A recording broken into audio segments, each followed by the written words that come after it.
উনার অবদান আসলে বলে প্রকাশ করার মতো না। উনি বিএনপি তে এসেছিলেন, উনার স্বামী আমাদের শহীদ প্রেসিডেন্ট জিয়াউর রহমান যখন মারা যান আততায়ের গুলিতে শহীদ হন, তারপরে কিন্তু উনি রাজনীতিতে এসেছিলেন। উনি একজন হাউস ওয়াইফ ছিলেন, কিন্তু যখন উনি মানুষের চাওয়ার প্রেক্ষিতে আমাদের এই দলটাকে ধরে রাখার স্বার্থে, একত্রে রাখার স্বার্থে উনি রাজনীতিতে এসেছিলেন, এবং রাজনীতিতে এসে ধীরে ধীরে উনি উনার যোগ্যতার স্বাক্ষর রেখেছেন। সর্বক্ষেত্রে রাজনৈতিক নেতা হিসেবে নিজেকে প্রমাণ করেছেন।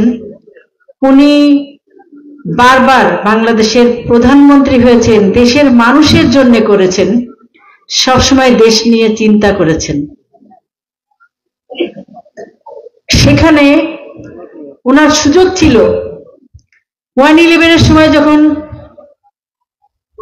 তৎকালীন যে সরকার, তত্ত্বাবধায়ক সরকার দুই নেত্রীকে বিদেশে পাঠানোর প্রস্তাব দিয়েছিল, তখন কিন্তু শেখ হাসিনা তাড়াতাড়ি করে কিন্তু বিদেশে চলে গেল, কিন্তু আমাদের নেত্রী বেগম খালেদা জিয়া বিদেশে যান নাই। উনি উনার এলাকা মানুষকে, বাংলাদেশের মানুষকে ফেলে রেখে, বিপদের মুখে ফেলে রেখে উনি কিন্তু বিদেশে যান নাই। বিদেশে যান নাই বলেই ওনাকে অনেক নির্যাতন সহ্য করতে হয়েছে, ওনাকে বাড়ি ছাড়া হতে হয়েছে, ওনাকে জেলে কাটাতে হয়েছে বিনা অপরাধে। তারপরেও কিন্তু উনি দেশেই থেকেছেন। উনি চিকিৎসার জন্য, তখন আমরা দেখেছি যে মন্ত্রীরা কিছু হইলে, সর্দি কাশি হইলেও বিদেশে চিকিৎসা নিতে গেছেন, উনি কিন্তু যান নাই। উনি এদেশেই থেকেছেন এবং এদেশের মানুষের সাথে থেকেছেন।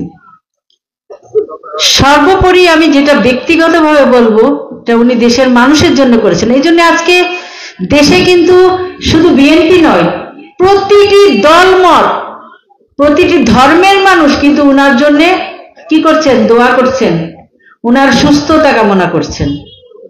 আমি যে বিষয়টি ব্যক্তিগতভাবে বলবো, যখন ইলিয়াস আলী গুম হয়, আমার মাথার উপর মনে হয়েছিল আকাশ ভেঙে পড়েছে। আমার কোনো অভিভাবক ছিল না, আমি কি করব সেটা আমি আসলে চিন্তা করতে পারিনি, যে কে আমার মাথার উপর হাত রেখে বলবে যে তুমি চিন্তা করো না, তুমি ধৈর্য ধরো, তোমার সন্তানদেরকে মানুষ করতে হবে।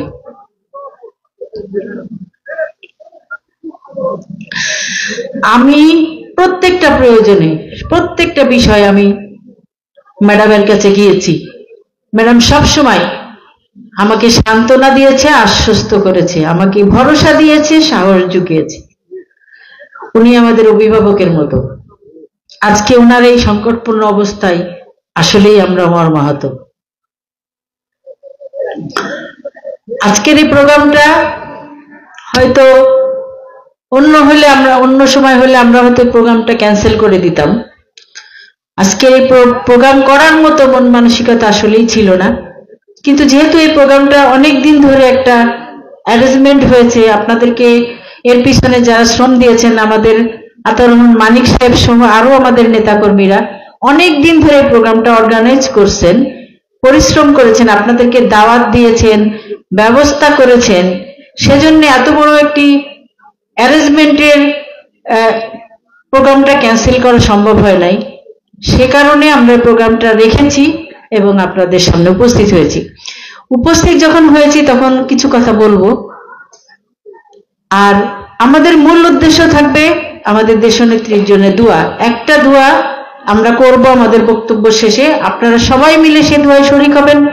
এবং আমি বলবো যে শুধুমাত্র শরীক হওয়ার জন্য না, দেশনেত্রী বেগম খালেদা জিয়ার জন্য দোয়া করবেন। তো নির্বাচন সামনে, আমরা দীর্ঘদিন পরে আমাদের ভোটের অধিকার ফেরত পেয়েছি বা পাবো। সামনে ভোটের মাধ্যমে আমরা সবাই ভোট দিতে পারবো, যেটা বিগত 17 বছরে কেউ ভোট সেন্টারে যেতে পারে নাই, ভোট দিতে পারে নাই, স্বাধীনভাবে কথাও বলতে পারে নাই।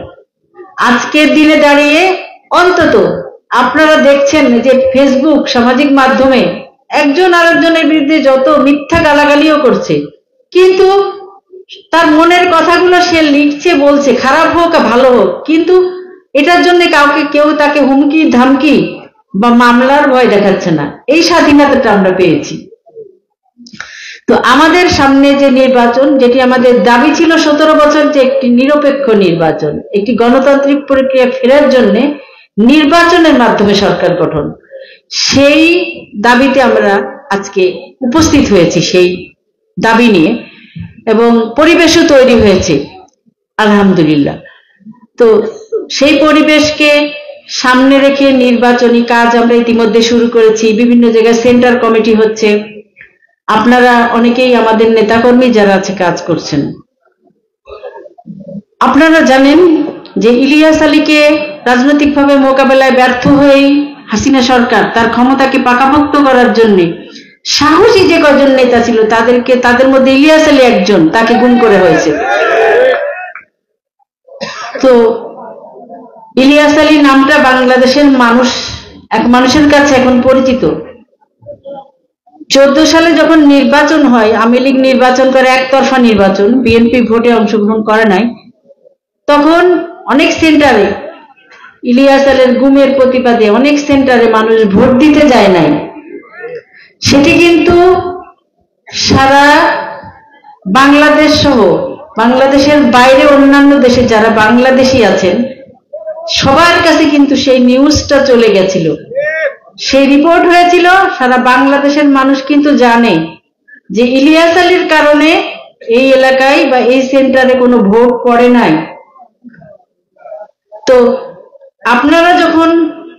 আপনারা সিলেটের বাইরে যাবেন, বাংলাদেশের যে কোনো জায়গা, হতে পারে সেটা চিটাগং, হতে পারে সেটা নোয়াখালী, হতে পারে সেটা খুলনা অথবা ঢাকা, আপনারা কোথাও গেলে বিপদে পড়লে অথবা আপনাদের পরিচয় বলবেন, যখন আপনাদের পরিচয়, আপনারা সিলেট থেকে আসছেন, উসমানীনগরের মানুষ, আপনারা যখন এই কথাটা সঙ্গে বলবেন যে আমাদের নেতা ইলিয়াস আলী ছিল এমপি, আমরা ওনার এলাকার মানুষ, আপনারা অবশ্যই সেখানে সম্মান পাবেন, আপনারা সহযোগিতাও পাবেন ইনশাআল্লাহ।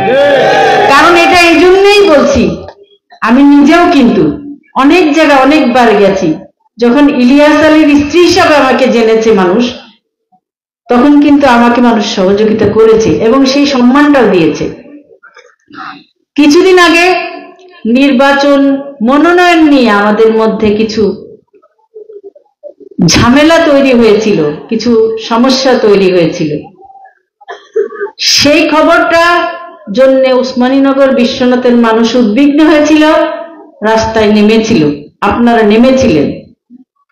সেটার সাথে আপনারা তখন দেখেন নাই, সারা বাংলাদেশের মানুষ যারা ঢাকায় আসছে, আমাদের বিএনপি অফিসে, পার্টি অফিসে, গুলশান অফিসে, সেই বাংলাদেশের বিভিন্ন প্রান্তের নেতারাও কিন্তু সেই একই উদ্বিগ্ন দেখিয়েছে এবং তারা সেটা বলেছে যে ইলিয়াস আলীর আসনে এটা হচ্ছে। সুতরাং আপনারা মনে করবেন ইলিয়াস আলী একটি নাম আপনাদের জন্য, আপনাদের সাথে সেটা মিশে আছে, আপনাদের এলাকার সাথে মিশে আছে, আপনাদের মানুষের সাথে সেটা মিশে আছে, আর সেটা কোনো খারাপ কাজের জন্য নয়, সেটা আপনাদের সম্মানের জায়গায় আছে। সুতরাং ইলিয়াস আলীর নামকে সম্মানিত করার দায়িত্ব আপনাদের, আপনারা ইতিপূর্বে করেছেন। আপনারা দীর্ঘদিন ধরে ইলিয়াস আলী যখন গুম হয়েছিল, তার পরবর্তীতে দলীয় নির্দেশে, চেয়ারপারসনের নির্দেশে আমি এলাকার মানুষের বিএনপির সঙ্গে সম্পৃক্ত ছিলাম, তাদের দেখভাল করেছি।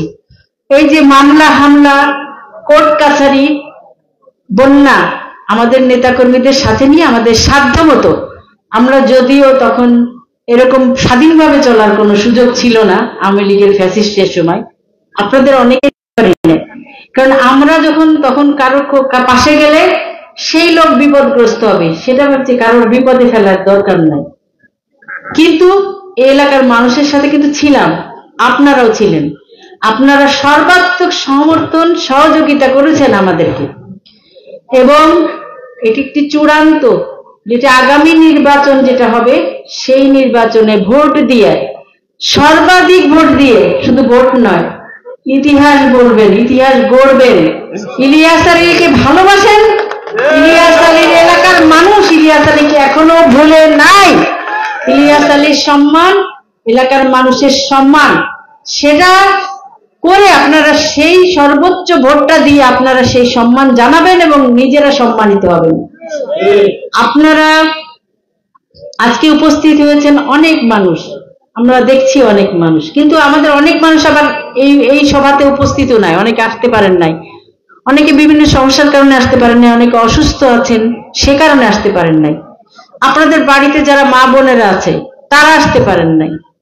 তো আপনাদের দায়িত্ব শুধু নিজে ভোট দিয়া না, আপনাদের দায়িত্ব হবে আপনাদের পরিবারে যত ভোট আছে সেই ভোট এবং প্রতিবেশী, আত্মীয় স্বজন বা বন্ধু বান্ধব যত কানেকশন আছে সবাইকে যাতে আপনারা ভোট দিতে উদ্বুদ্ধ করতে পারেন, ধানের শীষে ভোট দিয়ে ধানের শীষে প্রার্থীকে বিজয়ী করতে পারেন, এবং সেই বিজয়ী করার জন্য যাতে সেই ভোটাররা ভোট সেন্টারে যায়। কারণ দীর্ঘদিন ভোট না দিয়ে দিয়ে মানুষের অভ্যাস হয়ে গেছে ভোট সেন্টারে গিয়ে কি করব, কিন্তু না, আপনার একটা ভোট সরকার গঠনের জন্য সাহায্য করবে।